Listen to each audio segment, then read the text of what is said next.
imágenes de miles de estudiantes que salieron a las calles este día viernes en ciudades de Asia, de África y de Australia, motivados a participar en una gran marcha contra el cambio climático.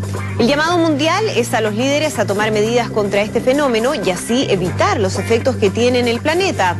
Esta huelga internacional o movilización mundial está inspirada en la activista sueca adolescente Greta Thunberg, quien reclama el uso de más energías renovables como medio para evitar la destrucción de los recursos naturales y del medio ambiente, entre otras cosas. Revisemos quién es esta activista tan joven en la nota que preparó Marianne Schmidt. My name is Greta Thunberg and I am 15 years old and I live in Stockholm in Sweden and I have school strike for the climate.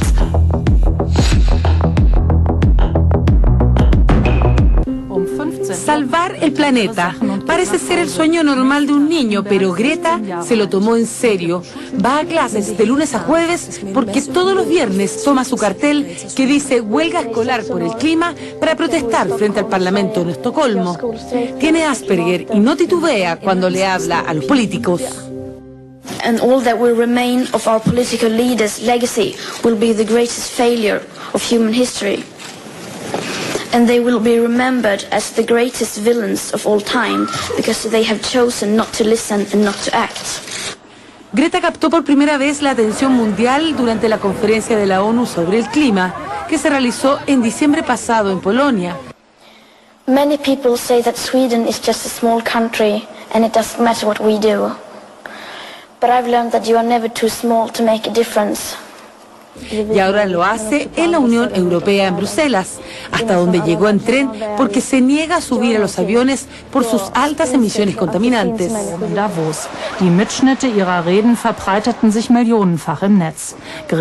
Cuenta con más de 200.000 seguidores en Twitter, lidera las movilizaciones y da charlas en las escuelas. I want you to panic. I want you to feel the fear I feel every day. And then I want you to act. I want you to act as if you would in a crisis. I want you to act as if our house is on fire. Because it is. Es un ícono para mí. Es muy importante que esté aquí porque mucha gente vendrá solo porque ella está acá. Y así es. Y eso es bueno. En algún momento tenemos que actuar. No queremos un clima con 30 o 50 grados de temperatura. Necesitamos mantener vivo el planeta. Se ha convertido en la gran portavoz de los niños del mundo ante los políticos, quienes también le responden. Creía que en los últimos años los jóvenes no querían ocupar un lugar central en los eventos importantes, pero me equivoco. No solo nos quedamos observando sin reaccionar, acojo con satisfacción el hecho de que los jóvenes de hoy estén criticando a los políticos, movilizándose. La Unión Europea se comprometió a reducir un 40% sus emisiones de gases de efecto invernadero y desde 2015 adoptó una serie de medidas en transportes, energía y construcción para cumplir con sus compromisos. We have started to clean up your mess, and we will not stop until we are done. Thank you.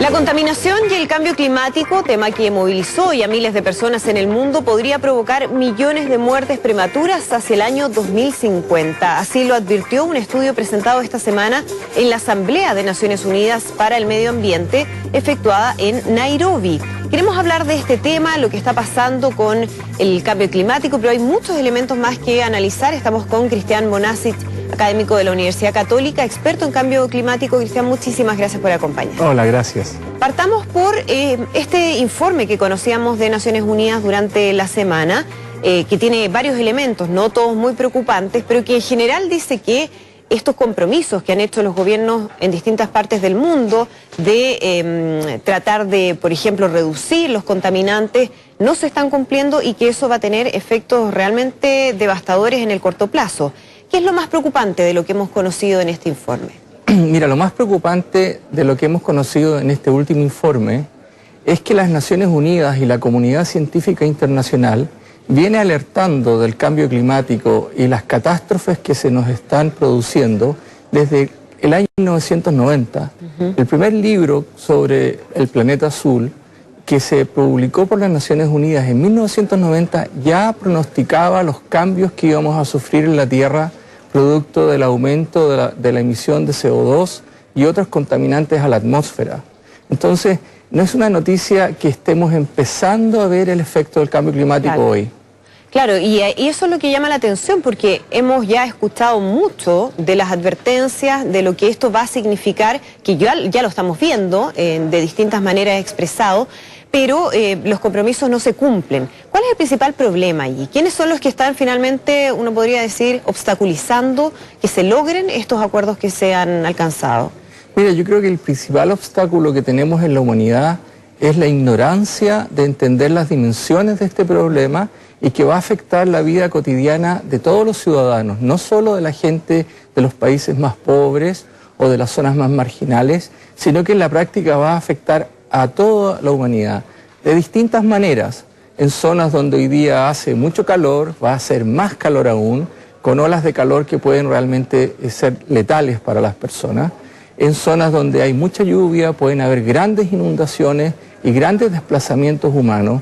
Y una preocupación que nosotros tenemos como Facultad de Agronomía e Ingeniería Forestal de la Universidad Católica es la crisis alimentaria ad portas que tenemos, o que vamos a empezar a sufrir, porque con la cantidad de gente que hay en la humanidad hoy en día y la producción de alimentos tan dependiente de eventos climáticos estocásticos o variabilidad climática con rangos inesperados, se está haciendo cada día más difícil la producción de alimentos. Claro, y se hace un llamado ahí, se pone atención también respecto a lo que está pasando con la producción de alimentos en distintas partes del mundo. ¿Cuáles son los principales problemas en ese sentido? Porque uno imagina inmediatamente lo que ocurre con las sequías, con las inundaciones, cómo han cambiado también las regiones desde el punto de vista de la productividad agrícola. ¿Qué es lo que estamos viendo en estos momentos en términos de esas transformaciones? Básicamente hay dos tipos de impactos sobre la agricultura. Uno son los impactos subyacentes que no se notan, como los cambios paulatinos de la temperatura promedio en épocas donde debería ser frío, no está haciendo frío, o en épocas donde debería haber calor y no debería haber lluvias. En el caso de la zona mediterránea de Chile tenemos lluvias fuera de estación que generan una gran posibilidad de contaminación con hongos en los cultivos o pérdida de la cosecha. Y el otro caso son los elementos catastróficos, como grandes crecidas de río o grandes procesos de sequía que duran incluso décadas, que están llevando a que paulatinamente en el mundo entero, sobre todo en zonas como la zona de la Quinta Región en Chile o grandes zonas en Australia, que han tenido sequías de décadas y se ha producido un empobrecimiento, una migración de la gente y una pérdida de la productividad agrícola. Claro, otro de los fenómenos a los que hace mención este informe tiene que ver con la pérdida de la biodiversidad. ¿Cómo estamos viendo eso? Si uno sacara una fotografía, ¿no? Una radiografía a nivel mundial, ¿cuáles son las zonas que están viéndose más afectadas por eso? Claro, la gente, y ese es el área de trabajo que tengo yo, que es biodiversidad y cambio climático y biodiversidad y funcionamiento de los ecosistemas. Cuando hablamos de biodiversidad tendemos a pensar en los elefantes, en los tigres, en las grandes especies de vertebrados terrestres o en la ballena azul. Pero la biodiversidad está desde los microbios que hay en el suelo, los insectos, los artrópodos, hasta las aves que llevan semillas de un lugar a otro, o los roedores nativos que contribuyen a la formación de la trama de vida que produce la captura de CO2 y mantiene los ecosistemas saludables. La biodiversidad es el actor principal de los servicios ecosistémicos que la humanidad se beneficia. Te voy a dar un ejemplo muy concreto. Sin la existencia de los bosques en los fiordos del sur de Chile, la calidad del agua que llegaría a los fiordos donde tenemos la salmonicultura no tendría las condiciones que permite el desarrollo de la salmonicultura. Claro. La calidad del agua y la cantidad de agua que recibimos en las zonas agrícolas de Chile central depende de la adecuada protección de la vegetación de cordillera y no de la erosión causada por el sobrepastoreo. Entonces tenemos que conectar a la naturaleza con el bienestar humano y con el desarrollo económico y productivo del país. Sí, de hecho aquí en este mismo programa conversábamos hace algunas semanas de cómo hay estudios que dan cuenta ya de la desaparición de insectos y cómo eso va a generar una serie de efectos tremendos, ¿no? Desde el punto de vista productivo desde el punto de vista económico, a quienes más les interesa el tema a través de las cifras. He visto también imágenes que son bien brutales, Cristian, de los plásticos en los océanos. Ha sido un tema que ha quedado en evidencia, del efecto que tiene también en la fauna marina. ¿Cuál es el principal problema que genera la presencia de plástico? Más allá del impacto de ver, por ejemplo, una tortuga con una bombilla entre medio de la nariz. ¿Cuáles son los principales concretos? ¿Contaminación del agua? ¿Qué es lo que produce el plástico en el mar? Mira, hace más de 2 o 3 años atrás, yo tengo un Twitter que es Fauna Australis, que es mi laboratorio de investigación de Forestal UC. Hace más de 2 o 3 años atrás yo comencé a subir noticias y manifestar mi preocupación sobre la contaminación con plásticos. En los últimos años, en la comunidad científica, sobre todo en el ambiente marino, hemos estado muy preocupados de los plásticos que son tragados por animales marinos, por tortugas, por ballenas u otros animales, y hemos estado muy preocupados con lo que se llama el enmayamiento o que se atrapan tiburones u otros peces porque la pesquería va abandonando las redes plásticas en el mar. Esa fue nuestra principal preocupación en los últimos 20 años. Pero en los últimos 4 o 5 años nos hemos dado cuenta que la degradación del plástico produce lo que se llaman los nanoplásticos, que son partículas prácticamente invisibles. ¿Y cuál es la gravedad de ese problema? Que esas partículas invisibles son ingeridas en toda la cadena trófica en el mar, desde el fitoplancton al zooplancton, a los pequeños peces, a los peces más grandes que se comen a los peces más pequeños, y a la larga se va acumulando en los tejidos de esos animales o de esos crustáceos o de esos moluscos, y eso se ingiere por los seres humanos. Y hoy día estamos en una carrera contra el tiempo en entender cómo estos microplásticos van a terminar afectando la salud humana, claro, generando enfermedades autoinmunes, contribuyendo al cáncer. Estamos en esta etapa de tratar de entender las consecuencias. ¿Y se está haciendo algo frente a eso? O sea, ¿qué en concreto está ocurriendo? Porque los efectos ya los estamos viendo. Y uno se pregunta, bueno, ¿realmente se está tomando las medidas adecuadas con la urgencia que se requiere? Mira, la preocupación por los microplásticos y en particular los nanoplásticos, que son estas partículas minúsculas, ha despertado una preocupación a escala global. Hay 3 ríos en el sudeste asiático que eran verdaderos ríos de plástico, que generaban millones y millones de toneladas vertidas al mar. Y hoy día ya se está empezando a limpiar. Hay también una expedición y un barco que está empezando a recoger los plásticos en las grandes zonas de parches de plásticos que hay en el océano. En el Océano Pacífico, en el sur, tenemos una tremenda mancha de plástico, donde hay plásticos grandes hasta los microplásticos que se están degradando. Y estamos tomando acciones. Nuestro país, con el Ministerio de Medio Ambiente, comenzó hace unos años atrás esta idea de ir eliminando sistemáticamente las bolsas plásticas. Exacto. E ir buscando el reemplazo de una cultura del plástico de los últimos 20, 30 años y volver a bolsas reutilizables, bolsas de papel. Ese es un primer paso. Pero lo más importante es que cada uno de nosotros en el país, cada uno de los consumidores en el país, tenemos que ser capaces de producir menos plástico. Yo te voy a dar un consejo y una cosa muy simple. Yo en mi casa tengo una botella plástica y todos los pequeños plásticos y bolsas que no uso los voy metiendo dentro de esa botella y estoy concentrando un gran volumen de plásticos que van a la basura y a los vertederos adentro de un contenedor para evitar la propagación de los plásticos. Claro. Eso es algo tan simple que podríamos hacer todos los chilenos en nuestra casa. No cuesta nada. Hablemos un poco, Cristian, de los compromisos que se han adquirido, por ejemplo, en el acuerdo de París, en la cumbre de París. Había ciertas metas establecidas en términos de la emisión de contaminantes para tratar de frenar este aumento de temperatura que sabemos genera una serie de otros efectos. ¿Qué ha pasado con eso? ¿Cómo vamos si uno ve la curva, ¿no?, que va al alza? ¿Qué podría pasar de aquí al año 2050, por ejemplo? Mira, no tenemos ni siquiera que pensar en el año 2050. Pensemos ahora. Pensemos ahora en el año 2020 y entre el año 2020 y el 2030. La sola proyección de 1,5 grados de incremento de la temperatura promedio de la Tierra va a generar, y ya está generando, olas de calor donde la gente muere, está generando el desplazamiento de vectores de enfermedades tropicales hacia zonas donde no había y se está empezando a morir gente. O sea, estamos hablando acá del desplazamiento de millones de personas en la Tierra que pueden generar guerras. Estamos hablando... Refugiados climáticos, o sea, que van a ser la mayor cantidad de refugiados en el mundo. Y la escasez de agua, que es una necesidad vital diaria de los seres humanos, está llevando a estos refugiados climáticos y está llevando a tensiones que pueden llevar a guerras. El principal factor hoy día considerado por el Pentágono como una amenaza a la seguridad mundial es el cambio climático. Y eso ya lo vienen estudiando hace muchos años atrás. Pese a lo que dice su presidente.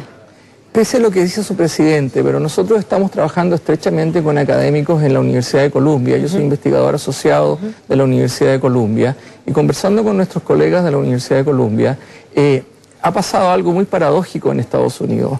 Dado que el presidente Trump en su campaña planteó que el cambio climático no existía o que no era causa humana, como Estados Unidos es un país federal, los estados, particularmente California y otros estados grandes, han subido incluso las normativas y las políticas para combatir el cambio climático.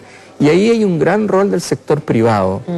El sector privado promoviendo la inversión en energías renovables. Tenemos el caso de China, por ejemplo, que es el principal productor de paneles solares del mundo. China hoy día tiene grandes ciudades que se están ahogando en contaminación, pero también están reemplazando las plantas de generación de electricidad a carbón por plantas a gas y por plantas solares. Ellos están haciendo una mega conversión hacia energías limpias y Chile también lo está haciendo. Entonces hay esperanza en la unión del sector privado y en la unión de las políticas de gobierno. No es una tarea de los gobiernos, es una tarea de los ciudadanos, del sector privado y de los gobiernos. O sea, de todos sin lugar a dudas. ¿Qué pasa con Chile en este contexto, Cristian, tú que lo sabes bien de cerca, ¿no? Porque estudias la situación en nuestro país, en términos de las medidas que se han ido adaptando, por una parte para cumplir con los compromisos que hay a nivel medioambiental y por otra parte para adaptarse, adelantarse a los cambios que se vienen y que van a generar un impacto a la población desde el punto de vista productivo y económico. ¿Estamos realmente haciendo las cosas que hay que hacer a tiempo o nos falta todavía poner urgencia ahí? Mira, hay cosas fundamentales en las que no hemos avanzado y con harta vergüenza te digo que en algunos temas estamos mucho más atrasados que otros países de Latinoamérica. Por ejemplo, nuestro Ministerio de Medio Ambiente ya han pasado 2 o 3 gobiernos distintos y aún no tenemos un servicio de parques y biodiversidad que realmente proteja en una escala adecuada e integre al desarrollo sostenible del país nuestras áreas protegidas proveyendo de servicios ecosistémicos a las otras actividades productivas. Todavía tenemos un sistema de evaluación de impacto ambiental que es más legal que real, donde hacemos líneas bases sobre líneas bases que ya están mal hechas y hacemos todo un proceso legal, pero no con un análisis de fondo, y se gastan en este país millones de dólares en líneas bases que no sirven de mucho, no le dan certeza al sector productivo de dónde invertir y no le dan certeza a la sociedad de cómo vamos a proteger nuestros recursos naturales al mismo tiempo que nos tenemos que seguir desarrollando. Esto tiene que cambiar dramáticamente para que realmente tengamos un desarrollo sostenible. La política energética, el aumento del uso de la energía solar, debe traspasarse a que realmente cambiemos nuestra matriz energética al uso de energía solar y energías renovables para no seguir produciendo contaminación con estufas a leña en todas las ciudades del centro-sur de Chile. Exacto. Y ahí hay un problema de cambio climático grave y hay un problema de salud humana. El cambio climático no es algo que pasa en el clima, es algo que afecta al ser humano directamente. Tal cual, y por eso queríamos profundizar hoy en esta materia. Muchísimas gracias, Cristian, por conversar con nosotros. Muchas gracias a ti. Esté muy bien. Nosotros comenzamos así a despedir esta edición de Mundo Plus Vanguardia. Muchas gracias por acompañarnos esta semana. Nos reencontramos la próxima. Que estén muy bien.